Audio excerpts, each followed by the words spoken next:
আসসালামু আলাইকুম রহমতুল্লাহি বারাকাতুহু। প্রিয় সম্মানিত সুধী, আজকে বলবো ইসলামিক রাজনীতি কেন করবেন। ইসলামিক রাজনীতি করার জন্য নির্দেশ কার, কে বলেছেন, সেই বিষয়ে বিস্তারিত আলোচনা। এক কথা, আল্লাহর মনোনীত ধর্ম হলো ইসলাম। শান্তির ধর্ম, মানবতার ধর্ম হলো ইসলাম। আমরা আল্লাহর কাছে প্রথমেই শুকরিয়া জ্ঞাপন করছি মহান আল্লাহ তাআলার দরবারে যে আমরা মুসলিম পরিবারের সন্তান এবং মুসলমানের ঘরে আমরা জন্মগ্রহণ করেছি। আল্লাহর কাছে অসংখ্য শুকর ও সুজুর, আলহামদুলিল্লাহ। তার সাথে সাথে আরো শুকর যে মহানবী,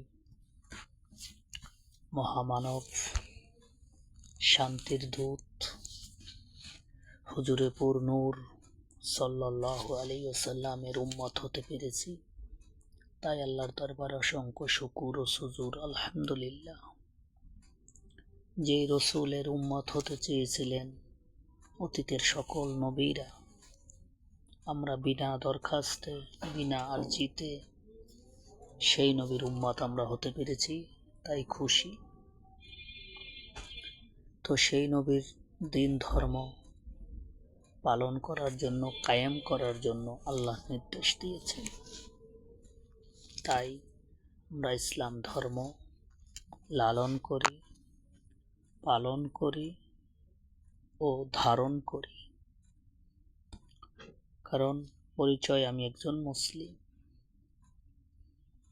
তো মুসলিম নামে হলে হবে না, কাজে কর্মে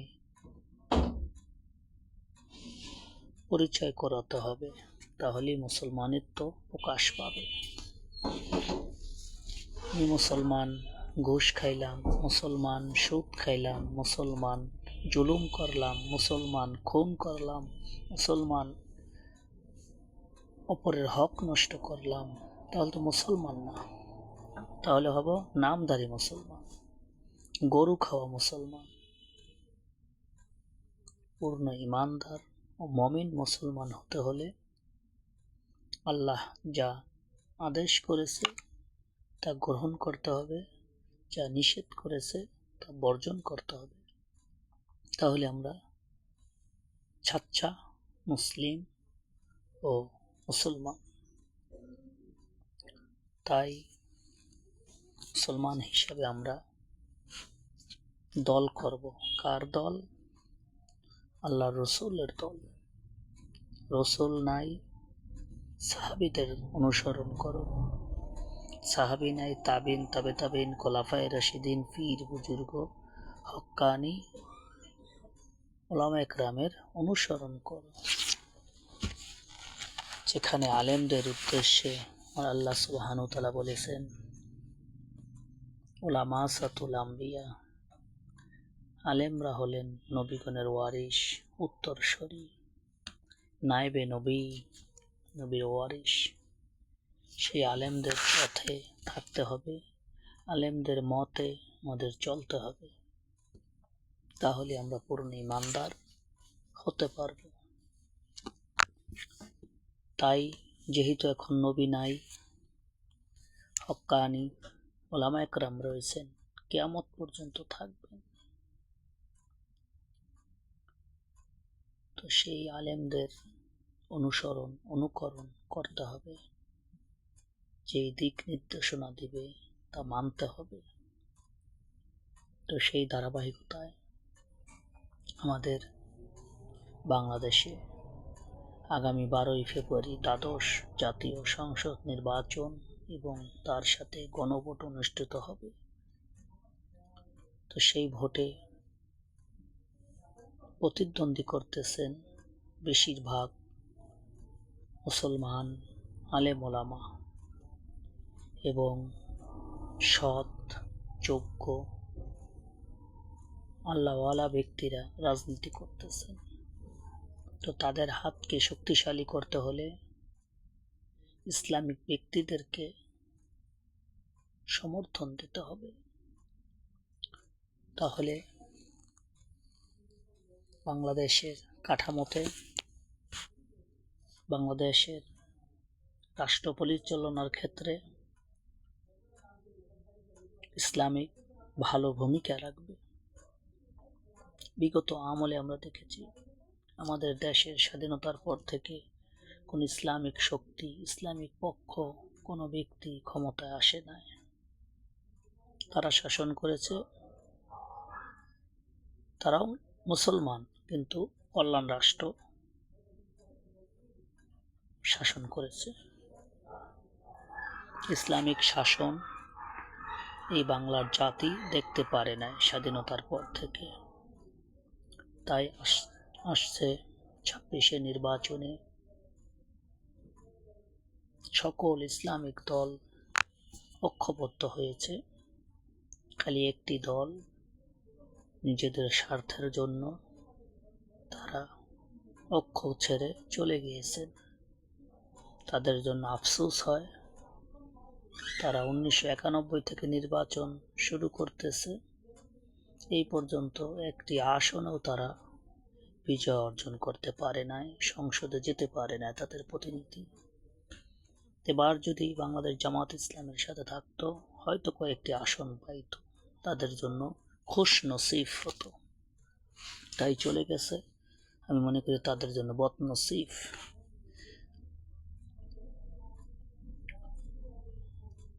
তো যারা চলে গেছে তাদের নিয়ে কথা বলতে চাই না, যারা আছে তাদেরকে নিয়ে বলতে চাই। তারা চলে গেছেন, চলে গিয়ে কি ভুল করেছে ফেব্রুয়ারির নির্বাচনের পরে বুঝতে পারবে, আফসোস করবে কি করলাম, তখন করেও কোনো লাভ হবে না। তাই যেহেতু বেশিরভাগ ইসলামিক দল, আলেম ওলামা, অ্যাডভোকেট, ডাক্তার, চিকিৎসক, সৎ, মাস্টার, উকিল বাংলাদেশ জামাত ইসলামের সমর্থক রয়েছে, এমপি পদপ্রার্থী, আমরা যদি তাদেরকে ভোট দিয়ে নির্বাচিত করতে পারি, এই বাংলাদেশ সমৃদ্ধির বাংলাদেশ হবে, শান্তির বাংলাদেশ হওয়ার সম্ভাবনা দেখছি। শতভাগ যে গ্যারান্টি দিয়ে বলবো এমনটা না, কিন্তু বিগত আমলে যারা দেশ শাসন করেছে, আমলা, এমপি, মন্ত্রীরা, তাদের চাইতে কিছুটা হলেও ভালো হবে, আশাবাদী। 100-র মধ্যে 90% ভালো হওয়ারই সম্ভাবনা। ইসলামিক জোট সরকার ক্ষমতায় আসে, নয়তো বিগত আমলে আমরা যে শাসন দেখেছি, শাসনের নামে শোষণ, ক্ষমতার নামে জুলুম, নির্যাতন, তেমনই হবে। তাই আসছে আমাদের সামনে সুযোগ, আমরা ইসলামিক দলকে নির্বাচিত করব, ইসলামিক সরকার গঠন করার স্বার্থে আমরা নিয়ত করব এবং তাদেরকে ভোট দিব। 300 আসনে বাংলাদেশ জামাত ইসলামের পক্ষে যাদেরকে নমিনেশন দিয়েছে, 300 আসনেই তাদেরকে বিজয় করতে হবে, অথবা সরকার গঠনের ক্ষেত্রে যে কয়টি আসন প্রয়োজন সেই আসনে নির্বাচিত করবেন। নির্বাচন সরকার গঠন করতে হলে 151টি আসন, বাংলাদেশ জামাত ইসলামের 10 দলীয় জোটের যদি 151টি আসন অর্জন করতে পারে, তাহলে বাংলাদেশ জামাত ইসলাম সরকার গঠন করবে। তাই বাংলাদেশ জামাত ইসলামকে সরকার গঠন করার জন্য ভোটের মাধ্যমে সমর্থন করবেন, ভোট দিবেন। তার সাথে সাথে যে গণভোট হচ্ছে 100 বছরের সংস্কারের লক্ষ্যে প্রফেসর ডক্টর ইউনূস স্যার যে গণভোটের আয়োজন করেছে, অত্যন্ত হৃদয়ের গভীর থেকে দেশের মানুষের কথা চিন্তা করে গণভোটের আয়োজন করেছে। তো অবশ্যই গণভোট দিবেন, যদি গণভোট না দেন তাহলে আবার স্বৈরা শাসক হতে পারে, আবার ফ্যাসিস্ট শেখ হাসিনার মতো সরকার হবে। এই গণভোট আমি মনে করি দেশের জন্য অত্যন্ত গুরুত্বপূর্ণ একটি ভোট। গণভোট যদি পাশ হয় তাহলে যে বিষয়গুলি যুক্ত রয়েছে সেগুলি বাতিল করতে হলে আবার গণভোটের মাধ্যমেই বাতিল করতে পারবে। আর সেটাই তাই বলবো, গণভোট দিবেন এবং জাতীয় ভোট দিয়ে বাংলাদেশ ইসলামিক ঐক্য জোট, বাংলাদেশ জামাত ইসলাম দলকে বিজয় অর্জন করবেন এবং যেই বিশেষ করে বাংলাদেশ জামাত ইসলামের যারা সমর্থক রয়েছেন প্রতিটি ভোট কেন্দ্র পাহারা দিবেন। কেননা অতীতের আমলে ভোটের বাক্স চুরি করে নিয়ে গেছেন, এক ব্যক্তি 100 জনের পক্ষে ভোট দিয়েছে, সেটাও নজির রয়েছে। তাই এক ব্যক্তি যেন 100 জনের ভোট না দিতে পারে, ব্যালট পেপার যেন ছিনিয়ে নিতে না পারে, যার ব্যালট পেপারে সে ভোট দিবে এবং যে ব্যক্তি যাকে সমর্থন করবে সেই সমর্থনের প্রতিফলন যেন সুষ্ঠুভাবে প্রতিফলন ঘটতে পারে সে লক্ষ্য রাখবেন। রেজাল্ট হওয়ার আগ মুহূর্ত পর্যন্ত কেন্দ্র পাহারা দিতে হবে প্রহরীর মতো, তাহলে আমাদের কাঙ্ক্ষিত ব্যক্তিদেরকে যে সমর্থন করব তারা বিজয় অর্জন করতে পারবে। তাই বলবো, প্রতিহিংসা নয়, প্রতিশোধ নয়, সহমর্মিতা ও ন্যায় ও ইনসাফের স্বার্থে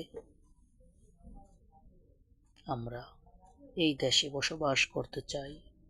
আমরা এই দেশের সন্তান, বাংলাদেশি সন্তান এবং সবচেয়ে বড় পরিচয় আমরা মুসলমান। শতকরা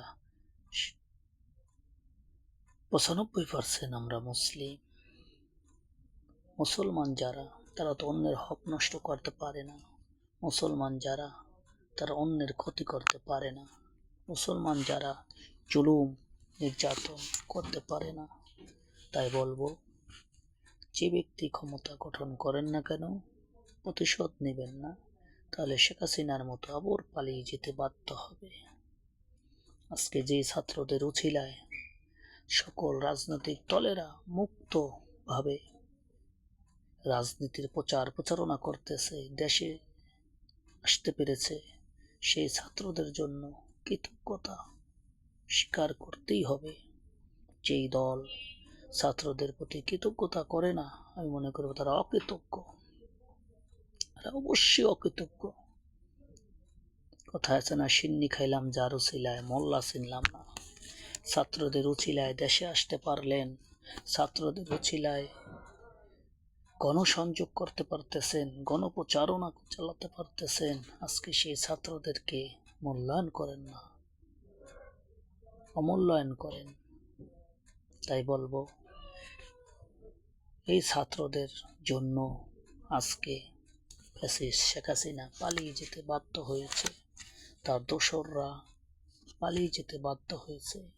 তাই ছাত্রদের কাছে ঋণ, ফ্যাসিস্ট মুক্ত বাংলাদেশ যারা উপহার দিলেন, আজকে সেই ছাত্রদেরকে খুন করলো শরীফ ওসমান হাদি, তার বিচার কি হবে না? আমরা শরীফ ওসমান হাদির বিচার চাই, দৃষ্টান্ত বিচার চাই।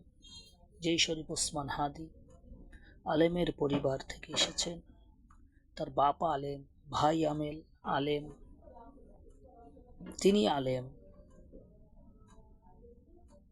আজকে দেশের পক্ষে কথা বলার জন্য তাকে শাহাদাতের মউত হলো। তাই বলবো, আর যেন শরীফ ওসমান হাদির মতো কোনো ব্যক্তির যেন মৃত্যু না হয়, অনাকাঙ্ক্ষিত মৃত্যু না হয়, সেই প্রত্যাশা ব্যক্ত রেখে এখানেই আলোচনা শেষ করছি। আসসালামু আলাইকুম ওয়া রাহমাতুল্লাহি ওয়া বারাকাতুহু।